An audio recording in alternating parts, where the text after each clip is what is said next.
Let's take another look at writing equations and solving 1 and 2 step equations. Remember that the most important part here is showing the proper work, showing a balanced equation. So first thing I'm going to do is I'm going to draw a line down my equal sign, and I'm going to highlight my variable. We're always looking on the side with the variable to see what we need to do.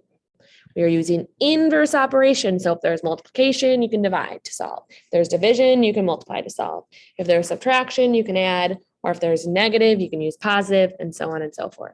So when we are looking here, we have minus 43 or negative 43. The opposite of that would be to add or a positive 43, because negative 43 and positive 43 are inverse operations. They cancel each other out. If I add 43 to the right, I need to also add 43 to the left. On the side with the variable, it cancels out. We're left with just x equals, and here I'm adding negative 18 plus 43 is 25. And you can leave your answer like that. Let's do another one. Draw my line down my equal sign, highlight my variable. When we look at the side with the variable, this fraction bar means division. So our inverse, our opposite operation would be to multiply. The number that's on the side with the variable is -2. So that's what we're going to multiply by on both sides. On the side with our variable, they should cancel each other out. They're opposite. Something divided by -2, then you multiply by -2, it's going to bring you right back to the y value. Bring down our equal sign, and then here we're going to multiply 13 times -2 is -26. And that is our answer. So those were 2 one-step equations. Let's look at a few 2-step equations. So number 3, going to draw my line down my equal sign, highlight my variable.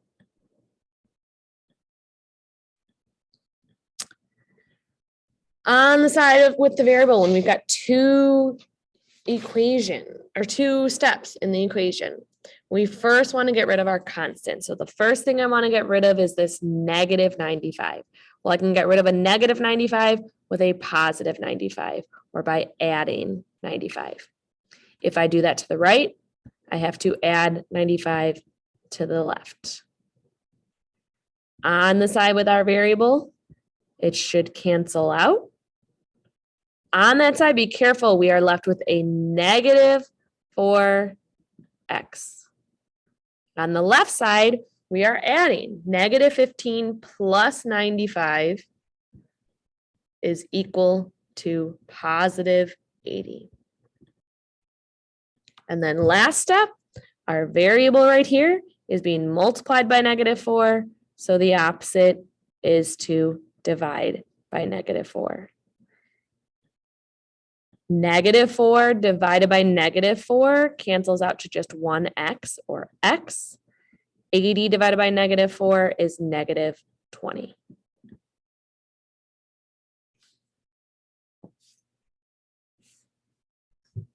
All right, number 4. Draw our line down our equal sign, highlight our variable. Again, we've got a 2-step equation. The first thing we want to get rid of is our constant. So we've got a positive 17. We can get rid of that by subtracting 17, or a negative 17. If I do it to the left, I have to also do it to the right. On the side with the variable, they should cancel. 17 minus 17 is 0. So we're left with just positive 6d. So I'm just going to write that as 6d equals negative 61 minus 17. Be careful when you're doing that, is negative 78. Last step, When you've got a number next to a variable, that means multiplication. So the opposite is to divide. On this side, 6 divided by 6 is just 1D, or D equals negative 78 divided by positive 6 is negative 13. All right, one more, and then we are going to look at writing equations.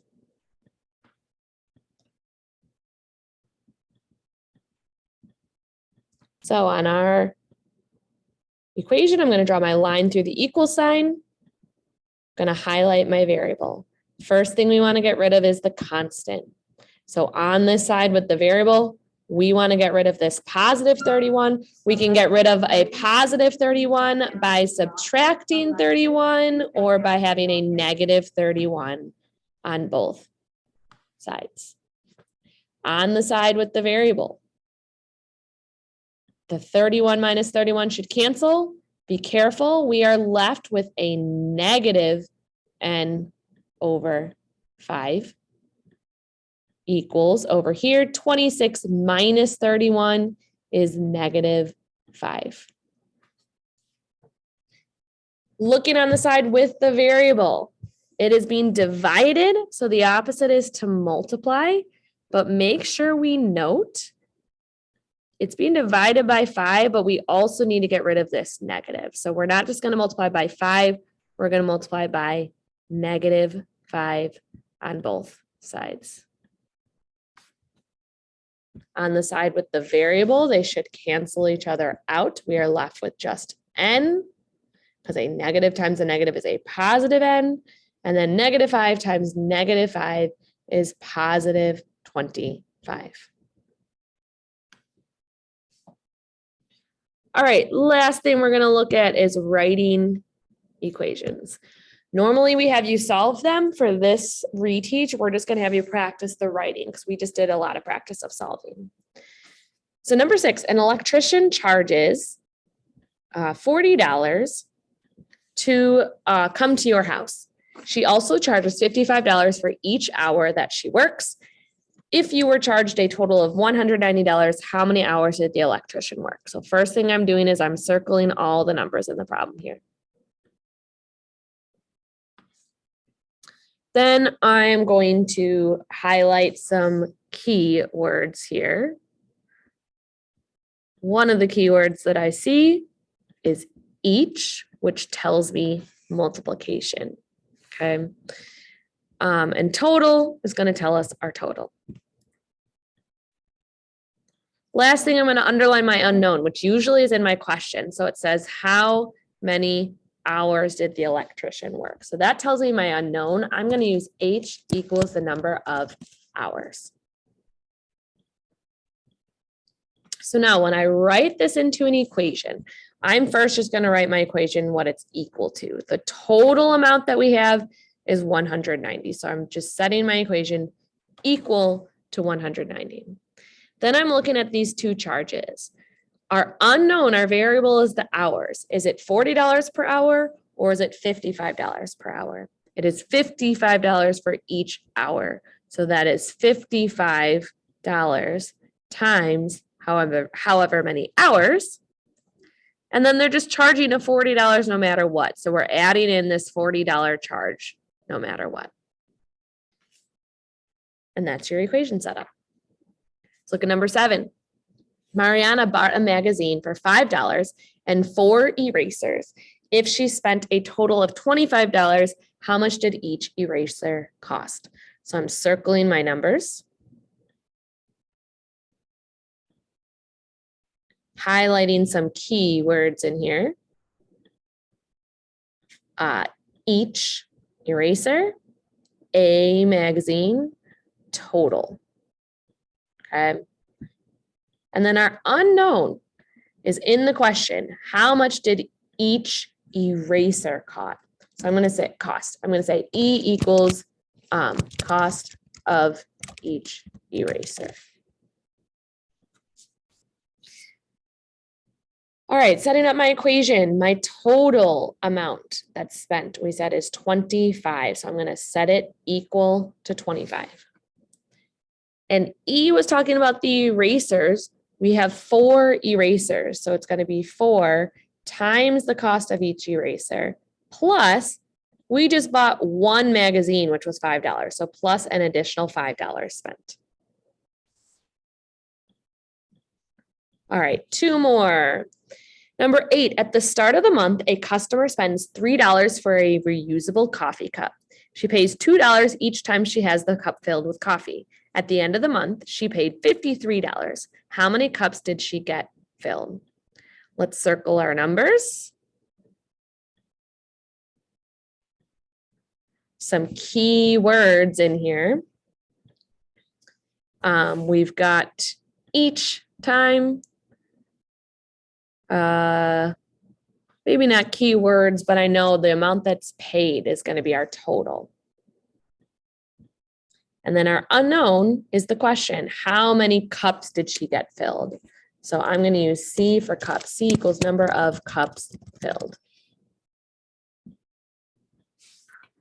So let's set our equation equal to our total. The total amount she spent was $53. Then we got to think about, is it $3 per cup or is it $2?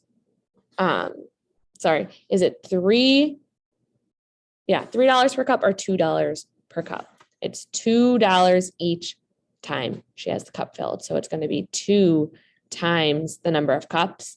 Plus she paid $3 at the beginning for that cup. She paid that 1 time. So we're just adding 3 once. All right, last one. As a membership fee, a health club charges a one-time amount of $100 and charges $25 for each month. If Antonio paid $375, how many months was he a member? So I circled my numbers. Some key words, each again was in there. He paid a total amount. So let's then identify our unknown, which is in the question. How many months was he a member? So we don't know the months. I'm going to use M equals number of months. Start off by setting our equation equal to the total. The total amount that he paid was $375. Then we're looking at, was it $100 a month or $25 a month? It says 25 for each month. So it's going to be 25 times our variable M plus paid a one-time fee of 100. So you're just adding the 100 in once.